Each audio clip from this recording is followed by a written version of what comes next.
and we're at Sonoma County Healing Academy. This morning we have Sybil Starr here to do astrology forecast for the month of December. So what's going on? What are you seeing happening? Hello everyone and welcome.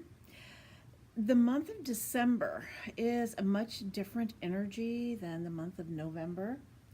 November we were really engrossed in Scorpio and the inner journey and a lot of self-reflection, although that energy is still present because Jupiter is in Scorpio for the next year.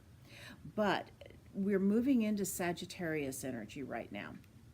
And Sagittarius is as we come out of that darkness and we are looking for the truth and meaning of our lives. And Sagittarius is that faith that we have, that inner faith, that inner fire that sustains us in this, what continues to be the dark time of the year. And Sagittarius really is that quest for meaning, truth and meaning in our lives. But the ruler of Sagittarius is Scorpio. And, the ruler of Sagittarius is Jupiter. And Jupiter is in the sign of Scorpio, and it's going to be there for a full year.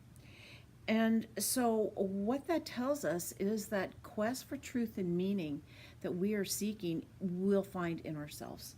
And that's happening over the next year. That's happening over the next year. Okay. Right. That quest that because Jupiter is aligned with Sagittarius, and Sagittarius is the quest for truth and meaning. And it is what gives us faith to sustain ourselves during some of the dark times as we find that truth and meaning in our lives. But the Jupiter is in Scorpio for a whole year. And so it tells us that truth and meaning that we are seeking, we are going to find it within ourselves. So we're ending 2017. Yes. With beginning a whole year cycle, it sounds like. Yes, Okay. yes, exactly. Right. We're beginning a whole year cycle. And Jupiter is just very strong right now because it's also in a trine to Neptune in Pisces. Okay. And a trine is an easy flow, it's a gift, it's and so what this tells me is that the piece of truth and meaning that we're seeking lies in our feeling realm. We're surrounded on so many levels by painful things on one level that we become numb.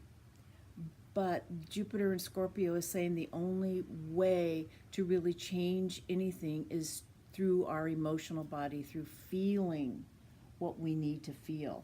And Neptune in Pisces opens us up not only to our own feelings, but to the collective field.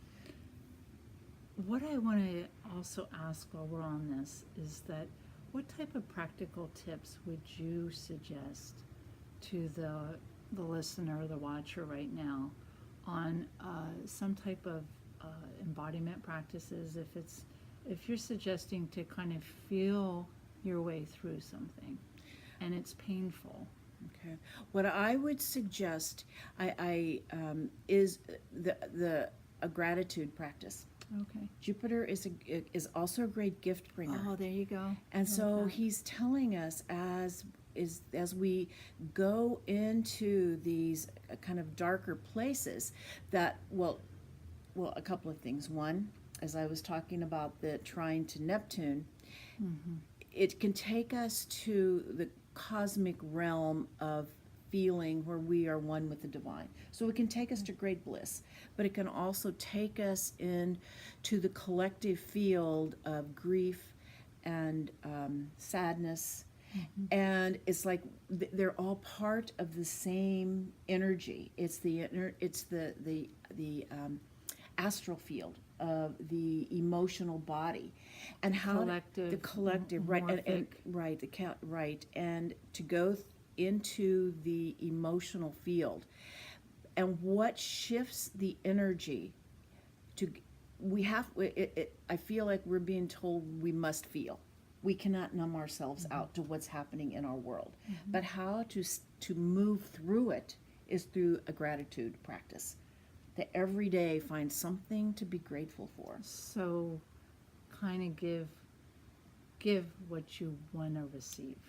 Give what you want to, exactly. Give that's- what you want to receive, and find something, even, because I feel like this grief, this collective grief is just coming up because it needs to move. And I feel like as we feel it and it comes through us, we need to feel it, recognize it, and then shift it. It's about transmuting that energy, and we transmute it through gratitude. They're saying thank you. It's a great note to end on, given that we just went through Thanksgiving. Right. And we're approaching the holiday season. Yes. New full moon on Saturday, Right. opposite. Okay, so the full moon, and then Mercury goes retrograde. Right. So Mercury it's- goes retrograde just hours after the full moon. So the full moon has a lot to do with releasing, I would say, old unconscious beliefs and any illusions, any stories that we may have told ourselves, and to open to the awe, to being in awe of the universe, and letting the real truth come in. We have sometimes preconceived ideas that it should be this way, should be this way. I feel like this new moon is opening up a new, the ability, the possibility of a whole new perspective.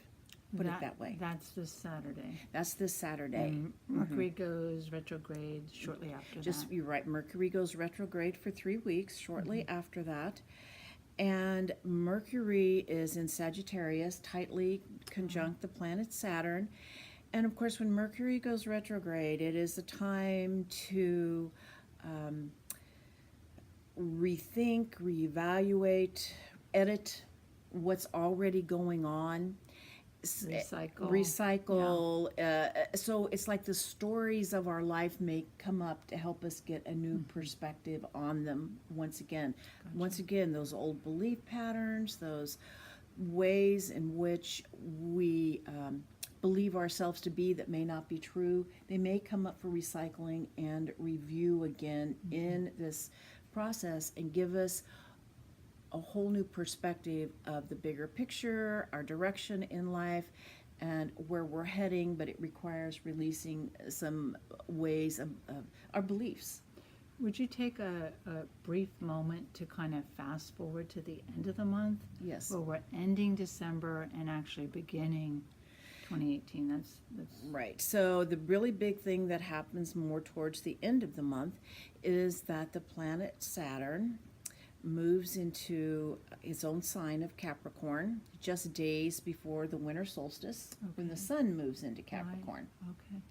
And so what this can mean is we've been spending a lot of time talking about our beliefs, and Sagittarius has also a lot to do with our vision for the world, for our lives. Capricorn is the practical application. Is yes, okay, so we've really let go of some old things. We've been open to new possibilities, new ways of being. And now it's how do we go about doing it? And Saturn, and It's actually, it Yeah. sounds like a really nice, right. And Saturn poetic. shows us often how we are out of integrity with ourselves, with our truth, but it also shows us how to come back into integrity.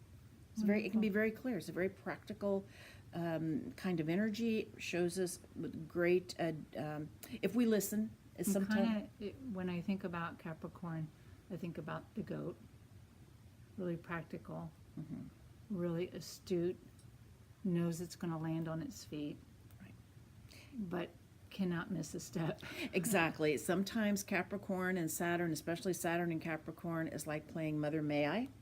Take 2 steps forward and 1 step back. But Yeah. know that it is putting you into right alignment with your inner truth and your direction in life and your vision for the future. And it can be humbling, but yet it's just, it's just like if you don't pay your gas bill, the gas gets turned off. Oh. It's not personal. It's just, okay, now I remember I'll pay my gas bill every month. Keeps you in line and Yeah. integrity. Right. Thank you so much. Oh, you're welcome. Yeah, stay tuned. We're Okay. here first and third Thursdays at Sonoma County Healing Academy. You can log on to sibylstar.com.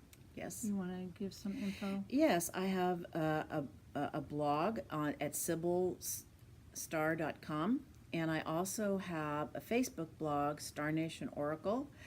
But you can go to my website, check out my services, read my blog, and that's about it. Yeah. Find us on Facebook too. Great.